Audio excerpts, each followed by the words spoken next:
Could have had probably a country without a war if wise counsel had prevailed. But Lieutenant Colonel Yakubu Gowon, the handsome, suave man who was a bachelor before he took over the headship of this country and only married Victoria after he became head of state, they disagreed and said they were going to carry out a police action from the Nsukka axis. That was a piece of historical mistake. That mistake was to turn into a 3-year bloody civil war that took the lives, some people say, of over 3 million Biafrans. And that was after the failure of the Aburi Accord, when General Ankara had hosted Gowon and Ojukwu in Ghana to find a way as to how to avoid war. By January 15, 1970, the Biafrans decided to surrender to the Nigerian side through General Philip Effiong, who surrendered to General Olusegun Obasanjo, the man who had taken over control of the 3rd Marine Commando from Adekunle, Benjamin Adekunle. Then the 3 R's were promulgated. 3 R's: reconstruction, rehabilitation, and reconciliation. I've always asked the question, because driving here, if you drive to Enugu State from Onitsha, passing through Oba, Orefite, Okija, Ihiala, Uli, Mbidi, Awomama, Owerri, you will see more roadblocks that you can find in the northern part of Nigeria, where Boko Haram and armed banditry reign supreme. So I find these people more in a state of mental and physical siege. So again, I ask the question, what has the Igbo man done? Have they reconciled one of the 3 R's? Have they been rehabilitated, one of the 3 R's? Have they been reconstructed, one of the 3 R's? I do not know. I do not know whether you know.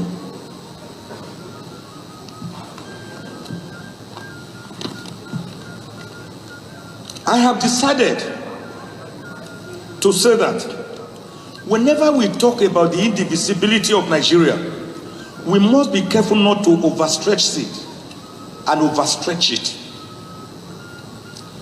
The former USSR once thought so. Today, they have broken up into 15 independent states. Some of them are Ukraine, currently at war with Russia, Russia itself, Latvia, Estonia, Lithuania, the one we call the 3 Baltic states, Estonia, Armenia, Kingston, Moldova, Turkmenistan, Azerbaijan, and Georgia. They broke up. Yugoslavia was once one. It broke up into 6 states. India, Pakistan, and Bangladesh used to be one country. Today they are separate. Ask Sudan, which some few years ago broke into Southern Sudan and Sudan. At this moment, as we are talking, we are battling to bring back our people trapped in that Sudan, in a fratricidal war between the same people of the same country. And our own man, the owner of Air Peace, has decided to use his aircraft, and is doing that precisely, Onyema, to airlift Nigerians trapped in that country. Alan Onyema, God bless you. I didn't hear people say, we will not go with air peace. The owner is an Igbo man.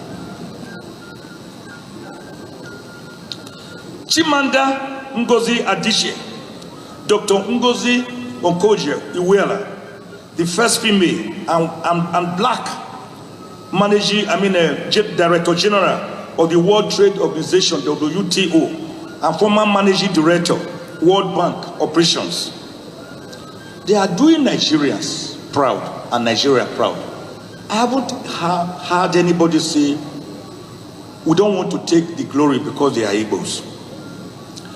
JJ Okocha, Dan Amokache, Kanu Nwankwo, Michael Obi Uche Okechukwu Vincent Enyema, Christian Chukwu Emmanuel Okala, Onyekachi Abam, Francis Uzoho and Harry Mosu, and many others. They burnt the local and international fields, doing Nigeria and Nigerians proud. I didn't hear anybody say, we didn't want the glory because they are Igbos. Chioma Ajua, in 1996, took the Olympic gold medal at the Atlanta Olympics. Emmanuel Ifeajuna, the man who was also involved in the 1966 military purge, was the first black African to win a gold medal in an international competition, the 1954 Vancouver Olympics. Michael Okpala, alias Power Mike. Richard Ihetu, alias Dick Tiger, former world boxing weight champion. Olaudo Equiano, the man who wrote many treatises that led to the abolition of the 500-year-old slave trade. Chinua Achebe, the man whose novel Things Fall Apart has been transcribed into more than 500 languages and is novel rated as one of the 12 novels considered to be the greatest book ever written by Encyclopedia Britannica. They were all of Igbo extraction. I didn't hear anyone say we should not bask in the glory because they are Igbos. Philip Emeagwole is from Onitsha, computer scientist whose seminar was brought about internet revolution and described by CNN as the father of internet. Professor Bart Naji, who pioneered robotic engineering. Professor Chike Obi, world acclaimed mathematician. Professor Gabriel Oyibo, the man who blazed aircraft design and aerodynamics and aeroelasticity. Professor Benoit Boueze, the first African to have LLD, Doctor of Laws, by thesis. Professor Ben Enwonu, the great sculptor.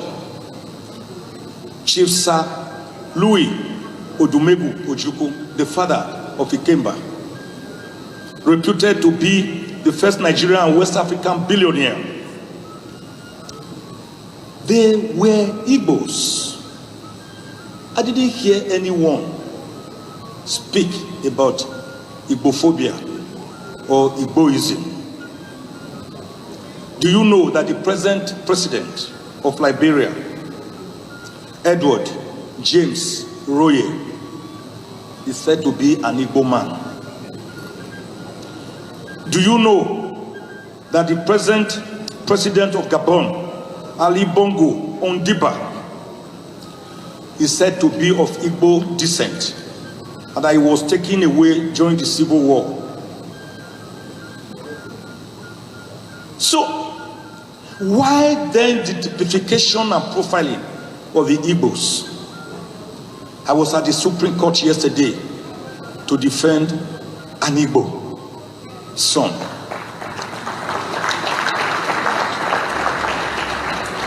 Nnamdi Kanu, yes, he founded IPOB, Indigenous People of Biafra, in 2012.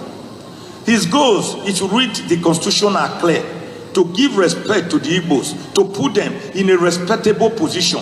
Then if you don't want to respect us or give us then let us separate peacefully. That's all. IPOB, we saw them, beret wearing, whistle blowing, marching on the streets. They were not violent. I saw them. I followed their tracks.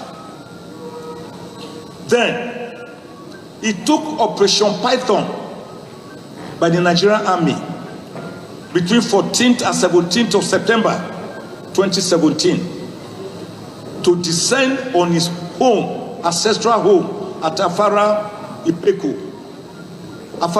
Ibeku, and Umuahi, Abia State. They almost killed him. He escaped by the teeth.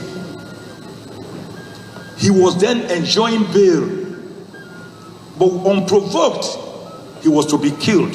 He escaped. His first port of call was Israel, and he quickly reported and swore to an affidavit before he went to London. The federal government said he jumped bail. No, sirs, no man. Nnamdi Kanu did not jump bail. He escaped to save his life. He would have been killed.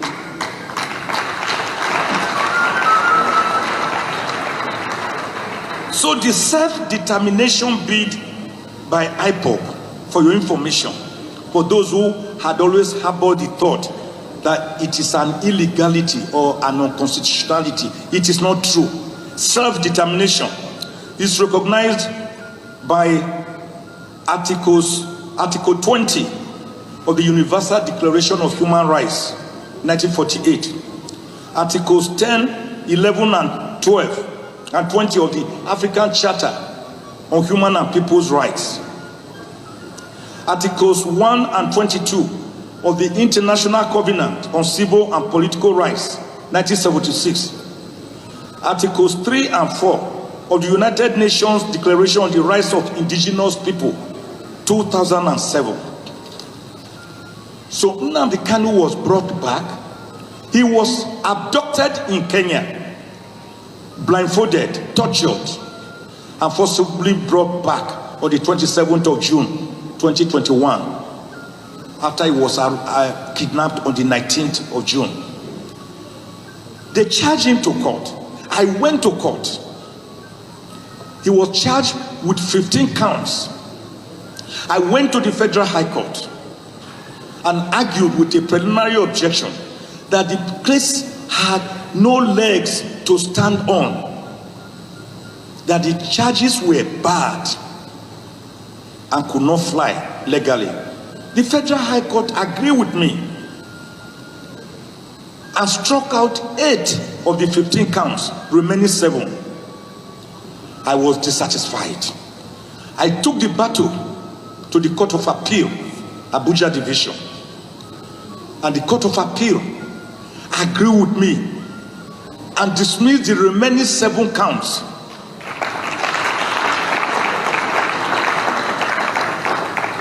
Wait for it. The Court of Appeal made a pronouncement.